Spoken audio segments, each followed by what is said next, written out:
Psykers are one of the longest lasting, yet surprisingly unexplored elements of the Fallout franchise. They've been around since the very first game, yet have never been tapped into more than moments at a time. A product of science fiction, wrapped up in mysticism. Let's talk about the Psykers.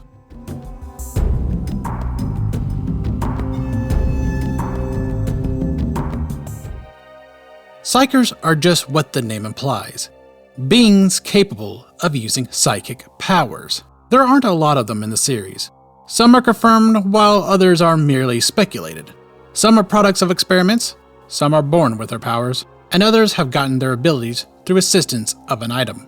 Still, psychic abilities are rather varied, having no definite qualification for what makes an ability psychic.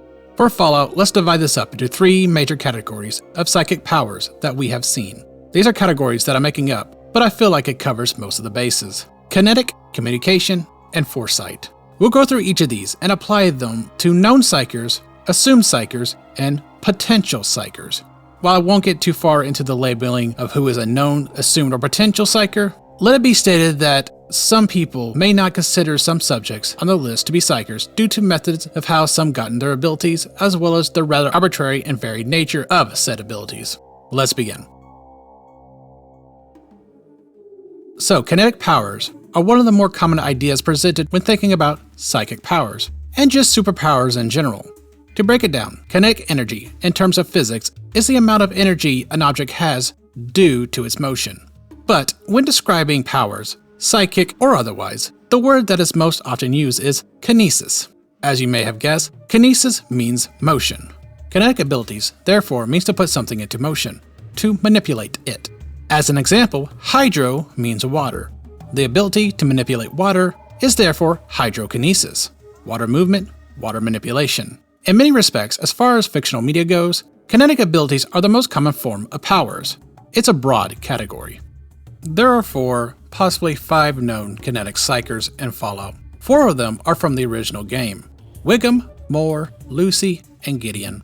Each had gained their psychic abilities via experiments from the Master, and are all mentally unstable and unable to properly control their powers, having to wear psychic nullifiers to dampen their abilities. Now, these 4 Psykers are somewhat at a whim of whether the Fallout Bible's excerpt about them are canon, but between Bethesda being willing to canonize much of what was written down in the Fallout Bible and having material supported by in-game descriptions, we'll be treating it as canon for the purposes of this video.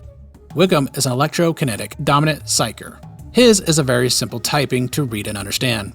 He was meant to command electricity, and his in-game description describes his body as featuring sparks shooting out from all over. Moore is a pyrokinetic dominant Psyker. Pyro, meaning fire, says he was meant to control, you guessed it, fire. His in-game description states that he had energy flaring from his eyes. Lucy is actually a 2-part Psyker, having a dominant control of telekinesis and a minor in photokinesis. Telekinesis, sometimes called psychokinesis, is your classic psychic power of moving objects with your mind. Tele meaning distance, so distance movement. With photokinesis, photo means light, so light manipulation. She's described as having strange energy glowing from her head. Finally, there's Gideon, also a 2-part Psyker, and he also was a minor in photokinetic abilities, with glowing arms, though he's also a receiving telepathic dominant Psyker. We'll be talking more about telepathy in the communication section. Before that though, let's look at our final possible kinetic Psyker, Lorenzo Cabot. Some don't consider him a Psyker given that his abilities are all related to the ancient crown that he wears. Still, this crown has given him a few abilities: agelessness, superhuman strength, but more on topic, loco telekinesis, as stated by Jack. Exactly what abilities does he have?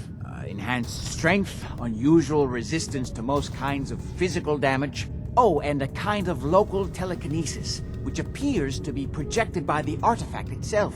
That's why I've built a dampening field into his cell. In addition, during combat, he blasts off psychic energy. This visible ability may be densed, focused version of his telekinetic ability, but that's merely speculation. And he has one more ability that moves us on to our next category. Communication is another broad topic when it comes to psionic and supernatural abilities. While kinetic abilities are all about motion and manipulation, the communication abilities are all about giving and receiving information in some manner. While communication can indeed manipulate a subject, it's often influencing one's mind rather than forcing their being entirely. Let's start by talking about Lorenzo's last claimed ability. He claims that with the crown, he's able to communicate with the ancient minds that founded our civilization. He lists a few theoretical reasons for how it's possible, that the minds live in the ancient crown, or that it holds their memories, or it even communicates by manipulating time and space. If true, this would certainly qualify as a communication ability, even if assisted by an ancient artifact. Still, his claim could actually be insanity, rather than him legitimately performing a mental seance with a hat. But that's speculation. Now let's move on and talk about a more traditional form of psychic communication, telepathy. The ability to send and receive thoughts through the mind. There's a few forms. As mentioned, Gideon is a receiving telepathic dominant psyker, meaning he's able to read the minds of others, though, like all Cathedral Psykers, he cannot control his ability and is forced to read everyone's thoughts. Dr. Calvert of Fallout 3's Point Lookout DLC has the abilities to send thoughts to others. His is a reverse version of Gideon's power. In his case, it would be a giving telepathic dominant psyker. The Master of Fallout 1 has a complete set of telepathy, able to send and receive messages between his mutants. Reasonable. In addition, the Master is able to attack the minds of others with his psionic energy. Traveling down the corridor of revulsion, without something to nullify the psychic powers, causes the mind to mentally overload with horrible, grotesque images. It is a painful experience that can even bring people down to their knees. Finally, there's Hakunin of Fallout 2, who sends messages to the Chosen One through his dreams, informing the Chosen One about how desperate the situation at Arroyo is growing, pleading with him to hurry with his quest. Though there is another form of the communication ability that's a little more arbitrary, the ability to command various animals for no real apparent reason. Hey, little buddy. From bugs to apex predators. There's a few examples of this, such as Melchior from Fallout 2, a super mutant who was once a magician and able to control deathclaws, floaters, fire geckos, and mole rats.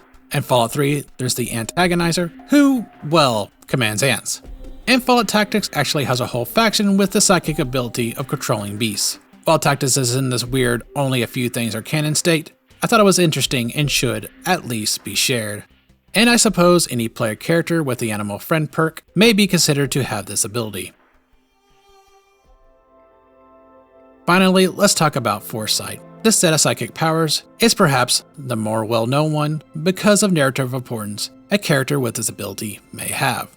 Every scene variant of the Foresight power is mostly the same, however, at least in principle, though the methods of using their powers can vary. Each Foresight Psyker so far have more or less predicted the future, but often in a very vague way, sometimes assaulted heavily with symbolism or describing a person in incomplete details.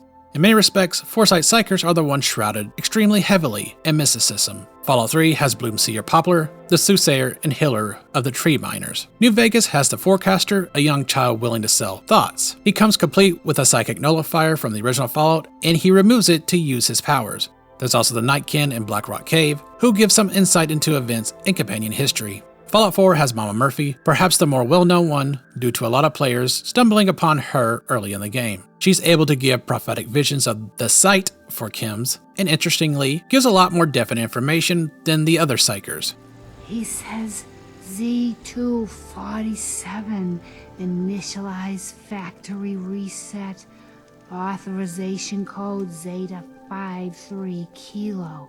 I should also mention that Fallout 1 has Chuck. He uses tarot cards to predict the future as well. While his readings are accurate, it's not the same kind of mystic foresight that the other three examples shown. I am only mentioning it due to him increasing your luck by 1 for listening to his fortune telling. If nothing else, I feel this mechanic does at least give some level of validation to him having psychic abilities.